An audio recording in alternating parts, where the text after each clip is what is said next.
registered for this webinar or are watching it later on. My name is Jules Mason. I'm the Chief Returning Officer for NUS, and this webinar is an opportunity for you to find out more about how to stand for election for one of the various roles across the National Union of Students, and also to ask me any questions. Obviously, you're watching the recorded version of this. I won't be able to answer your questions straight away, so you can email them at executiveoffice@nus.org.uk. So what I'm going to cover during this webinar is a bit of I am, my role, but more importantly, explain a little bit about the various opportunities that there are to stand for elections in NUS, that's including nations, NUS Scotland, NUS Wales, NUS USI, as well as our liberation campaigns and our sections. Talk a little bit about some of the detail in terms of nominations and what happens after that. As I said, there is that opportunity to ask questions. For those of you who are right on the webinar now, please either chat facility or click on the hand up icon so that I can see that you want to ask a question. Just who am I? You may all be wondering. As I said, my name is Jules Mason. I am the Training Officer. It's a volunteer role and it is appointed by annual conference every 2 years. My main responsibility is for overseeing the running and the administration of elections right across the National Union. So I said that does include Scotland, Wales, liberation campaigns and sections, slightly different arrangements for USI. So it isn't just about annual conference. I will be talking about roles elected at nation conferences and liberation and section campaigns as well. Into overseeing the elections, I'm all times required to make rulings. It's quite nice to say that my ruling is final, but my rulings are based on the articles, so I don't make them up. I go on what you as the membership have decided are the rules and arrangements for elections, and it's just my role to ensure and enforce that. By two deputy returning officers, Kathy Wild and Steve Brooks, and you will see all of us or some of us at a variety of conferences over the next few months, and we'll be at annual conference in Brighton in April. So please do come and say hello to us when you see us. Main focus for this webinar, I want to talk a little bit about the various opportunities that exist in terms of elections in NUS. As I said at the start, this isn't just about the positions elected at our conference each year, but the opportunities right across the National Union. Some elections took place towards the end of last year, 2015. And there are conference, and we're about to enter the conference season with the first with elections and NUS Wales happening in early March, followed by NUS Scotland in mid-March, annual in April, and a number of the liberation campaign conferences between April and May, and USI's conference in April. Crossing full-time positions, these are all paid positions. Anyone who is successfully elected to one of those roles will have to sign an employment contract with NUS. So if you are considering standing as a candidate for a full-time position, please do check with NUS staff about your student status to check if you are able to sign and enter into an employment contract here in the UK based on visa regulations, etc. In addition to those 19 full-time positions, there are over 300 elected volunteer roles. They range from being on a committee, so such as the Scottish Executive, to the committee which looks at the rules and the organisation of conferences, so Procedures Committee is elected annual conference. Scotland, Wales, USA have equivalents. Equally, in the liberation campaigns, they have their own steering committees which serve a similar role, as well as the committee roles themselves. In terms of each of our conferences, whether in the Nations, Liberational Section or Annual Conference, into electing full-time officers and committee members, there are also some additional roles. So an example being at Annual Conference, there are a number of student trustee places, which I did each year, and I said there is the Democratic Procedures Committee. In turn, starting with those where nominations close soon. And the first nominations to close are in NUS Wales. They close on Friday, the 5th of February, for both the President and Deputy President role, which are both full-time positions. For NUS Scotland, they're following Friday, so the 12th of February, for their President, their Deputy President Education and the Vice President Communities. Equally, by the 17th, full-time positions in terms of the Women's Campaign, National Students Officer, Student Officer, and the 2 LGBT officer places close. So I would encourage you, if you are interested in standing for one of those positions, to look at the relevant section in NUS Connect. There is an NUS Conferences section that details all the election schedules. You can find copies of role descriptions for the various roles there, as well as information about as to how to stand, and I will come onto that in a bit. It's worth noting that not every position that is elected closes before a conference. In a number of instances, certain positions close at that conference. So, for example, in NUS Wales, positions for their Democratic Committee will then close at conference.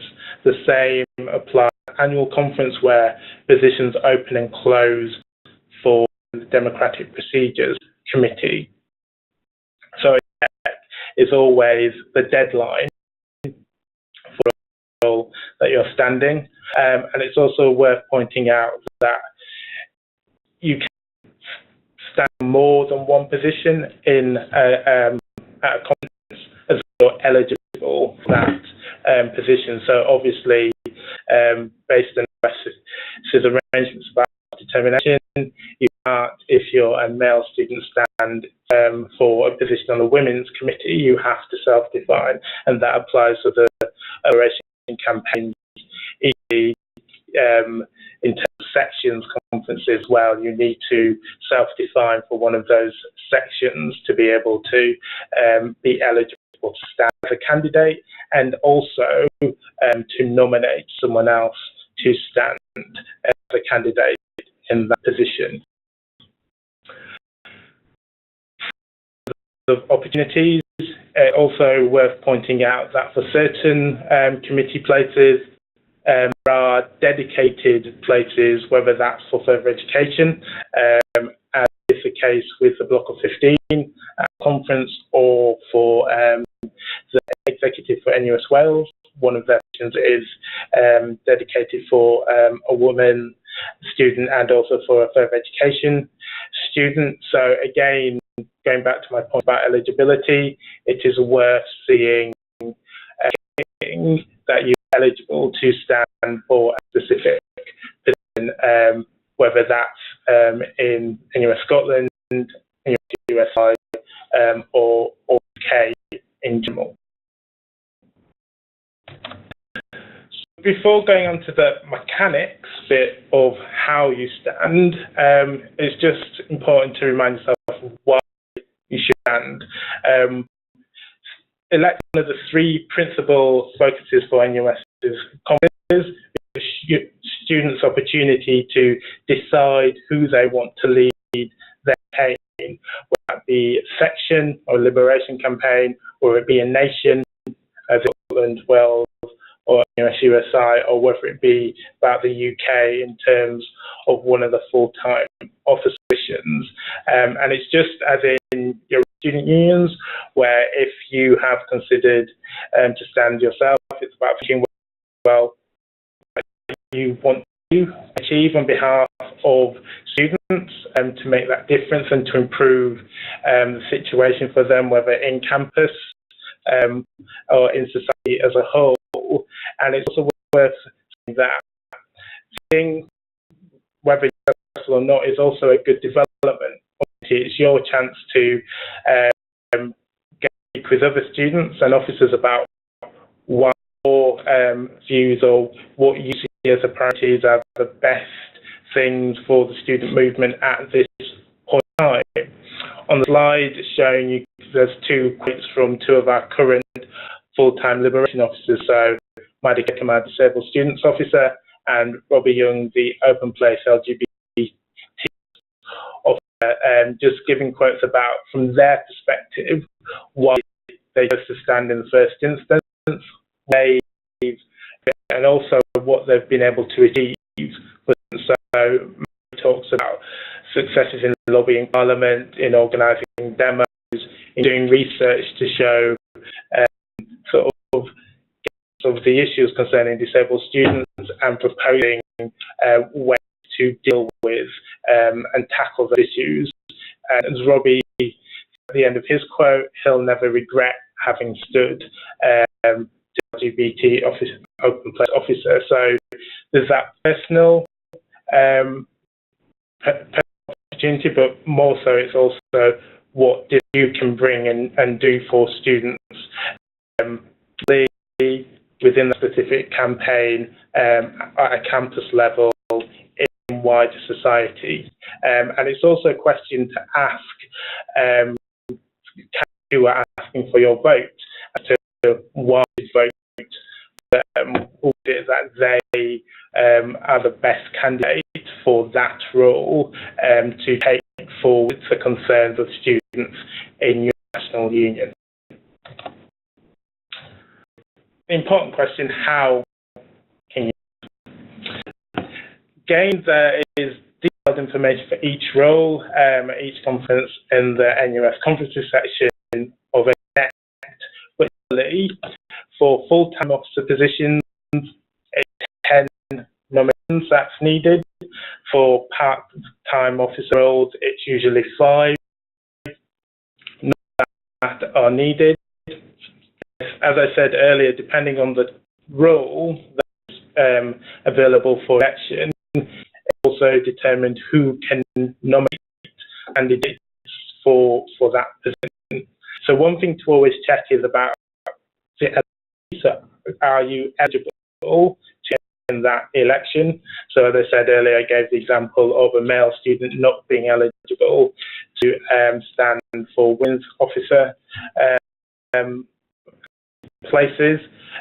Equally, eligibility also means that you have to be able to prove your student or student officer status, and that can be either from a letter from your students' union, your institution, whether that's a college or a university. If you're standing and are currently a member of an NUS committee, it would be a letter from that committee. But you need to check that for different elections. So, for example, in NUS Wales, being on certain roles on some of their committees don't mean that you would automatically be eligible as a committee member to stand for election. You would only be eligible to stand for election as being affiliated union. So it's worth checking the eligibility criteria for being able to stand. And as I said also, if you are looking to stand for a full-time officer position, if you're successfully elected, you would have to sign a contract of employment. So again, you need to check from UK employment regulations, perspectives that you are eligible if you aren't necessarily classified as a home student but an international student. It's just worth checking with NUS staff on your eligibility in terms of ability to sign and take up a contract of paid employment if you were successful. The other aspects that you need to do to stand is produce a manifesto, which is basically your statement of saying what you would propose to do if elected and why students should and student officers at our conference should vote for you. Again, on whether it's full-time or a part-time position depends on the maximum length of manifesto. Traditionally, it's 2 sides of A4 for a full-time position, 1 side of A4 for a part-time position. And within NUS Wales, manifestos do get translated. So again, you're linked to this and you're a student in Wales who is considering standing for a position there, whether that's full-time officer, women's officer, which is full-time, or one of their committee positions. Remember that your manifesto will need to be translated into Welsh, not just published in English, or equally if you submit it in Welsh, it will get translated back into English.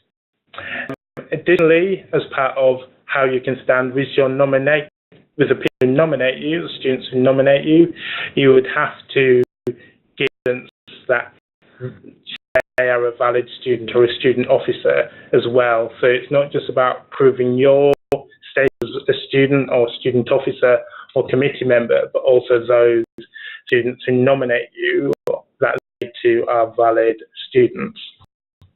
The about how to stand is about checking. You have to hand in your nomination, your completed nomination form and manifesto, but also in what format. So for most of the NUS UK election positions, your nomination online in NUS Wales, you see it by copy in hand. So again, it's just worth checking on that so that it in the required format on the required day. And for NUS UK positions, as well as doing the nomination form, we also collect diversity information from candidates so that we can just track the diversity of students who are standing in elections. Cynthia, see we have a question. Let's put it on the chat.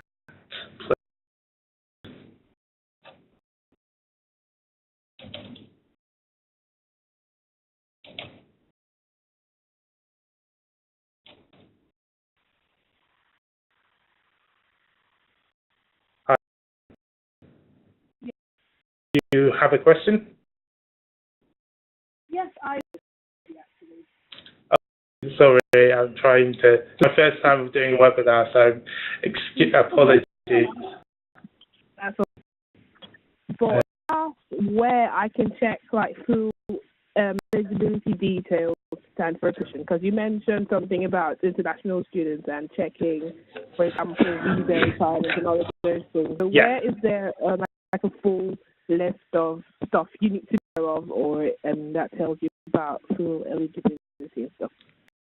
So I mentioned that on NUS Connect, there's a section called NUS Conferences, and then there is specific information for each of the conferences, so whether that's NUS Scotland, election campaigns, NUS UK, NUS USI, there will be all the about the criteria, the deadlines, the number of nominations that you need for a role, and also on certain forms it will ask you to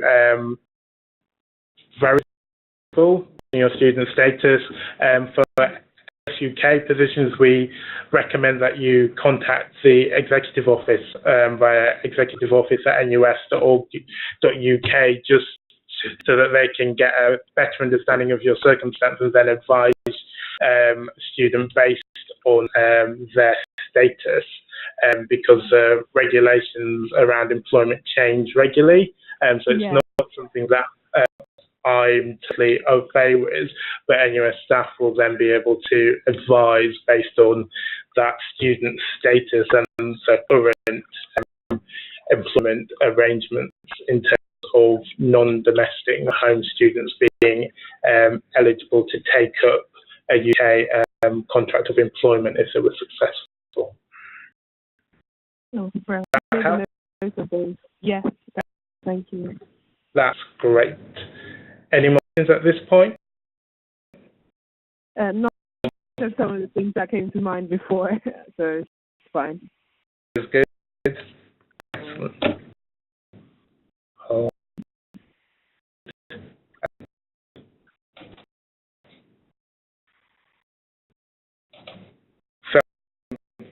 In terms of nominations, it's also checking, providing that proof of the status of those who nominate you, and to produce a diversity monitoring form for the purpose of your election. Once you submitted your manifesto, your nomination form, the deadline has closed. Checked just to verify that candidates are eligible, they've got the right number of nominations, etc. And also, someone hasn't nominated another student for the same role. It's always advisable to, when you're getting nominations, to ask them and just check that they haven't nominated someone else for the same role, and also just as a backup to collect more nominations than you need. So just in case you find that someone who has nominated you has nominated someone else for that same position, you still have the minimum number that's required. That usually happens less for those elections where the nominations close before a conference. It usually happens more where nominations close at a conference, say for a steering committee election or a democratic procedures committee election. So it's always worth just checking that those students or student officers who have nominated you have nominated someone else for that same, so that you don't fall down and are ruled out by not having the right number of nominees. Once through that process, then you're able to campaign. Everyone to ensure that they do campaign responsibly, and not just themselves as a candidate, but also whoever is in their campaign team, so their supporters, to ensure that they are respectful of any of the candidates in the election, both in terms of what they may say or may write about them, or put on social media, whether that's by the candidate themselves or by supporters of that candidate. It's taken quite seriously in terms of candidates who do not campaign fairly and responsibly and do seek to intimidate. Any intimidation of other candidates will be dealt with, and there is the potential, based on it being investigated, of a candidate being disqualified from an election if they do not conduct in line with existing rules and regulations. And so any of you who are thinking of being a candidate or equally supporting a candidate, I will ask you to bear that in mind and do your part to ensure that any candidates you do support, or if you stand yourself, that you do campaign responsibly and respectfully of others. Okay. It varies from position to position. There is sometimes a budget that you can spend, and again, in the respective election regulations for each conference on NUS Connect, you can find out the exact limit for whether it's a full-time officer position or part-time officer. So where there is maximum budget that you can spend. You will also need to keep receipts, and those receipts are handed in to either myself or another one of my deputies or identified member of staff if it's at a conference where myself or one of my teachers are present. That's just again to ensure that we check before we do the count that candidates who have spent any money haven't spent more than the rules state that they're allowed to spend. So it's just another way of checking that the candidate has acted and conducted their campaign in line and in accordance with existing rules. Connor, I see you've got a question.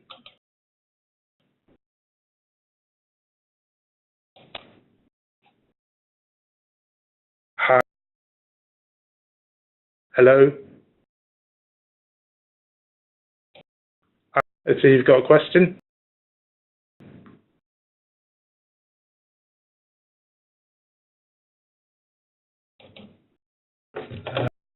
Okay, Connor's question for yourself. No, you would need other students or student officers to nominate you.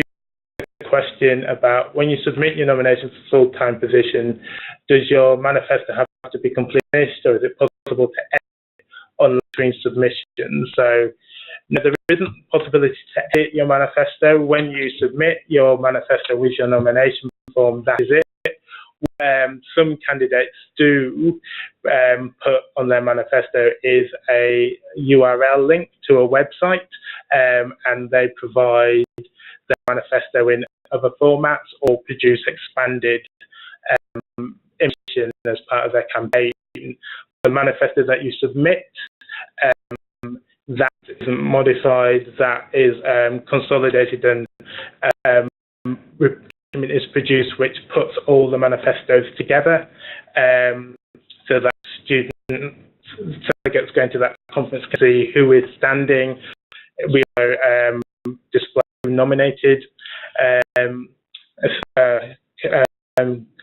for that role as well. So Connor, you've asked a question about, are there rules on student union staff supporting their officers to run for different positions? So there's no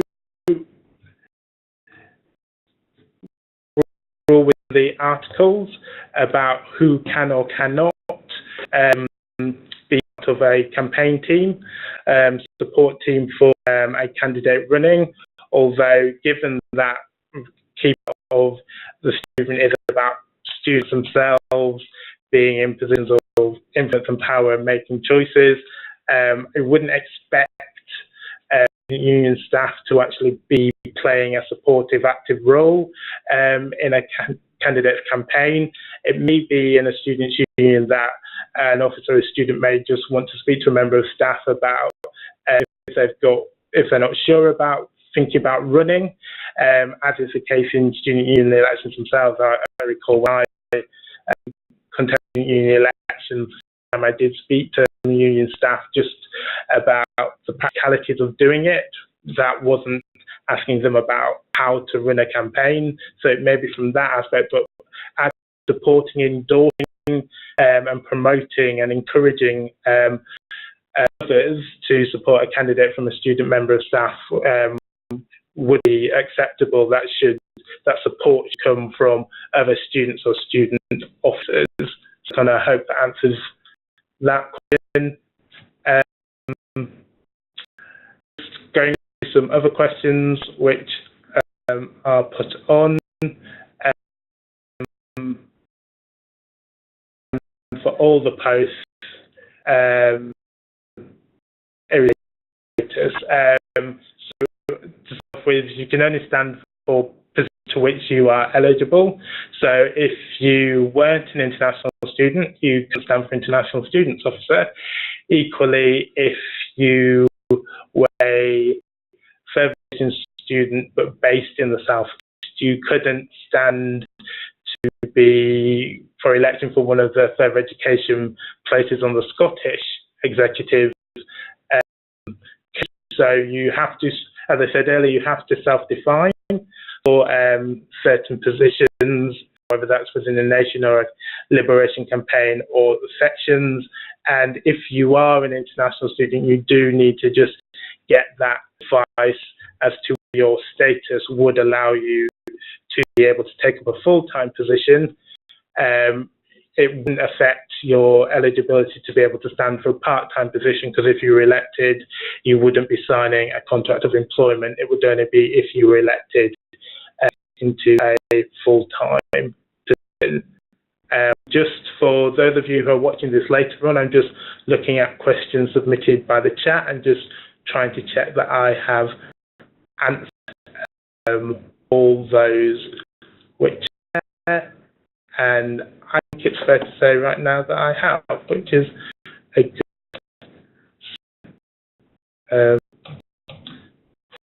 Actually, that was the last main thing that I want to say. As I said, there is information for each campaign, each of our nations, and NUS UK on NUS Connect, so you can find there in detail for example, in NUS USI, the positions don't actually open till towards the end of February, whereas positions are already open in for officer elections in NUS Wales, Scotland, and the UK. But in NUS USI, they're open towards the end of April. You can also, in those dedicated sections, find a nomination form, either downloaded, where you have to hand it in physically, or online for NUS UK. At conferences themselves, there will be nomination forms for those positions which open and close there. If you can, don't forget to check that no one else who's nominated you has nominated someone else with that same role. Check that you've got copies to prove the student status or officer status of those who nominate you, and that you've also submitted your own proof of status, and that you've completed your diversity form for NUS UK positions, and from that point, when it comes to the campaign, ensure that you and your supporters run a respectful campaign in terms of others. That's it from me. If there are any other questions, to answer them. For those of you who are watching this later, if you do have questions, please send them to executiveoffice@nus.org.uk, and I will answer them in as quick as time as possible. Question from Colin: what's the campaign budget for vice president positions? Good. Count off the top of my head how much it is. I know it does vary within Scotland and Wales, because in Wales they don't actually reimburse currently, whereas for NUS UK there is a set amount for the positions at, and the amount varies for the full-time officer liberation campaign. So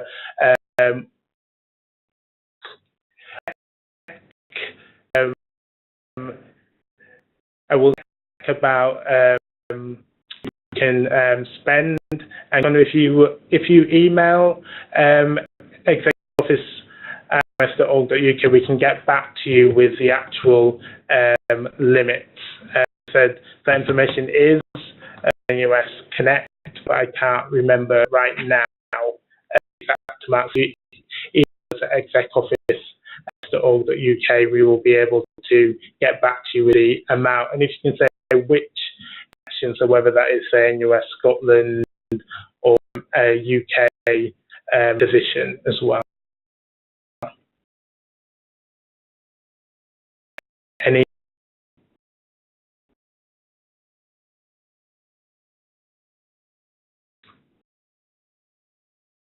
then I'd like to thank those of you who registered, and for those of you who are watching later, thanks for watching too. As I said, more information about each role and opportunity is on the NUS conferences section at NUS Connect. Good luck if you decide to stand, and I hope to see you at one of the conferences declaring that you are the next candidate to speak. Bye.